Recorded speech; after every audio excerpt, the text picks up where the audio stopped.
Hola a todos, yo soy Pablo Gómez Porro, soy neurólogo en el Hospital Universitario Puerta de Hierro y profesor de neurología de AMIR. Hoy vamos a hablar del fentanilo. El fentanilo es una droga de la familia de los opioides, drogas depresoras del sistema nervioso central. El fentanilo es uno de los principales causantes de la crisis de opiáceos más mortífera en Estados Unidos y en otros países, y ha provocado terribles consecuencias sociales, sanitarias y económicas en todo el mundo. La mayoría de los opioides se extraen y se elaboran a partir de la planta de amapola o adormidera. La morfina es uno de los más conocidos por su uso extendido como analgésico en la medicina. La heroína es otro opioide, en este caso semisintético. El fentanilo es un opioide totalmente sintético que se diseñó para tratar dolores muy fuertes y también para usarse como anestésico. Hay que saber que además de estos opioides existen otros, que llamamos endógenos, es decir, que son producidos por nuestro cerebro y que molecularmente son muy parecidos a la morfina. Cuando se liberan y se unen a los receptores de otras neuronas, participan fundamentalmente en los procesos del control del dolor. Por ejemplo, ante un estímulo doloroso muy intenso como recibir un corte profundo o un fuerte golpe, el cerebro liberaría estos opioides endógenos para intentar disminuir el dolor. Otro dato esencial es que los opioides, como todas las drogas, actúan sobre el sistema de recompensa cerebral, también llamado sistema mesolímbico.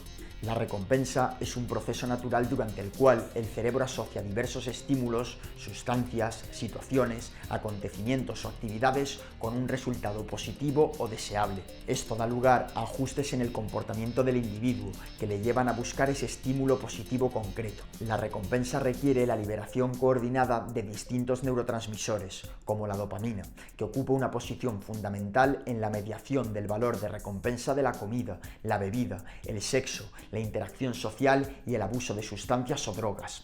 Cuando se experimentan estímulos gratificantes, se activa el sistema mesolímbico, lo que provoca la liberación de dopamina en los núcleos seleccionados, fundamentalmente en el llamado núcleo accumbens, produciéndose así una respuesta placentera. Las recompensas naturales, como comer, beber o el sexo, son necesarias para la supervivencia y el mantenimiento de una especie. De esta manera, el sistema de recompensa determina la importancia de un estímulo y señala si hay que evitarlo o acercarse a él. Las drogas activan también este sistema, produciendo una respuesta placentera que en este caso no tiene una función adaptativa para la especie. Sin embargo, el placer y la recompensa ligados al consumo inicial de la sustancia se pierden después, como consecuencia del abuso, lo que conduce a un círculo vicioso de adicción. Las personas desarrollan tolerancia, es decir, necesitan cada vez más cantidad de sustancia para conseguir la misma respuesta placentera. Además, las personas con adicción sufren lo que llamamos craving. Muchas situaciones de su vida les recuerdan la respuesta placentera que les produjo el consumo de esa sustancia,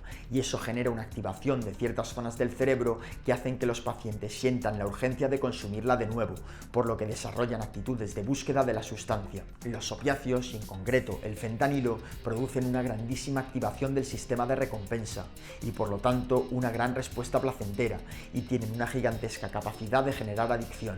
El uso de drogas puede provocar cambios en las redes neuronales que se encargan del control de los impulsos y por lo tanto anular o reducir mucho la capacidad que tienen las personas de elegir no consumirlas más. Esta propiedad de las drogas de anular o reducir la capacidad de elección o la voluntad es mayor cuanto más potente sea la sustancia, cuanto más cantidad de sustancia se consuma y cuanto más tiempo se pase consumiéndola. Además, se ha descubierto que también existe una predisposición genética, es decir, hay personas que por su genética son más vulnerables que otras a desarrollar la adicción. El fentanilo tiene un inicio de acción muy rápido y se une de forma muy potente a los receptores opioides del cerebro. Se considera que es 100 veces más potente que la morfina. Dosis muy pequeñas, de menos de 1 miligramo, pueden producir grandes efectos. El fentanilo puede administrarse en forma de inyección, de parche que se pone en la piel o de pastillas que se chupan como si fueran caramelos para la tos. El fentanilo de uso ilegal se vende en forma de polvo, en forma de gotas para los ojos o aerosoles nasales, o se convierte en pastillas, incluso en forma de golosina.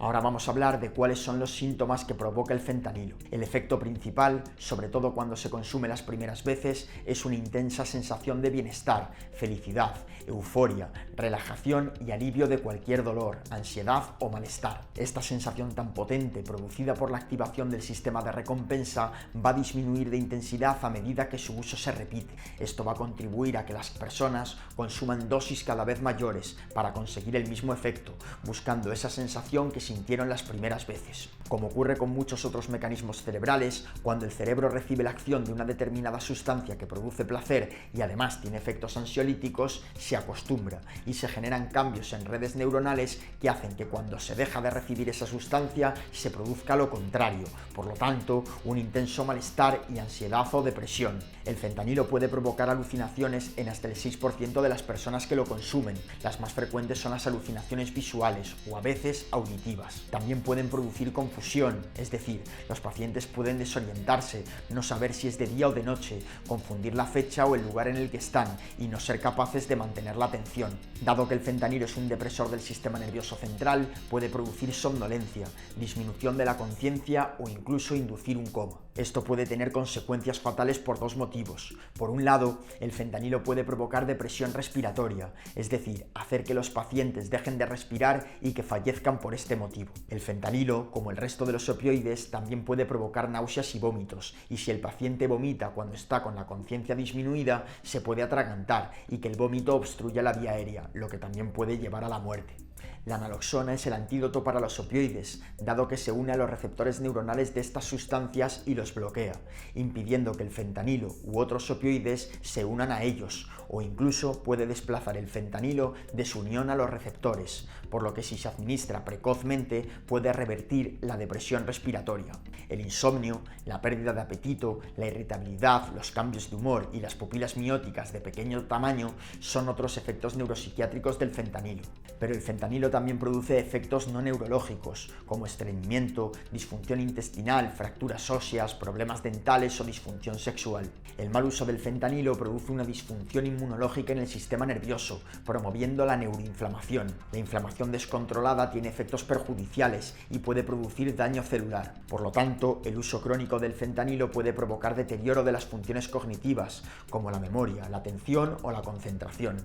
Pero además de provocar inflamación en el sistema nervioso, el consumo de opiáceos también altera la microbiota intestinal, lo que produce inflamación, no solamente cerebral, sino también en el resto del cuerpo. Todos estos y otros fenómenos contribuyen a la inmunosupresión, que significa una reducción del sistema de defensa de nuestro cuerpo contra otros organismos vivos, como los virus y las bacterias, lo que hace que los pacientes tengan predisposición a infecciones y que éstas sean más graves que en una persona inmunocompetente. Por lo tanto, podemos concluir que el fentanilo es una sustancia que, como prácticamente todas las sustancias existentes, puede tener efectos beneficiosos o perjudiciales dependiendo de su uso. Cuando se utiliza siguiendo las instrucciones de médicos especialistas, puede ser un buen fármaco para controlar dolores fuertes y resistentes a otras medicaciones. Sin embargo, mal utilizado puede provocar consecuencias catastróficas para las personas, como una fortísima adicción, alucinaciones, confusión, deterioro de las funciones mentales y la muerte como consecuencia de la depresión respiratoria. Por este motivo, obviamente, nadie debería utilizar esta droga sin una prescripción médica y un seguimiento por un médico que se encargue de ajustar las dosis y controlar sus efectos, puesto que hacerlo le puede poner en grave peligro. Espero que este vídeo sea útil. Un saludo a todos.